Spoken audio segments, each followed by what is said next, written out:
Sako-sako pong sibuyas ang itinapon na lamang. Ba? Naka po, itinapon na lamang sa barangay Claudio Salgado, Sablayan, Occidental, Mindoro. Kasi po, hindi maibenta at nagsimula na pong mabulok. Naku po, nanang ko po.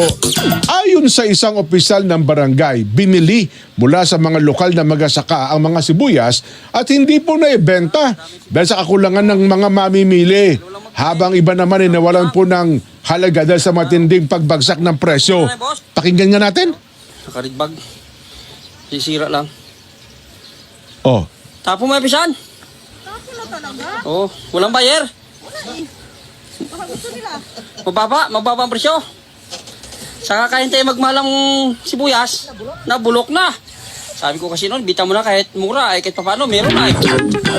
ang ilang supply daw po dinala pa ng hanggang sa Romblon pero hindi pa rin naibenta. Dahil dito, nananawagan po ang mga magsasaka sa Occidental Mindoro ng konkretong aksyon mula po sa pamahalaan para matugunan ang problema sa pagbagsak ng presyo ng kanilang ani at hindi lamang sila paasahin sa mga pangakong tulong.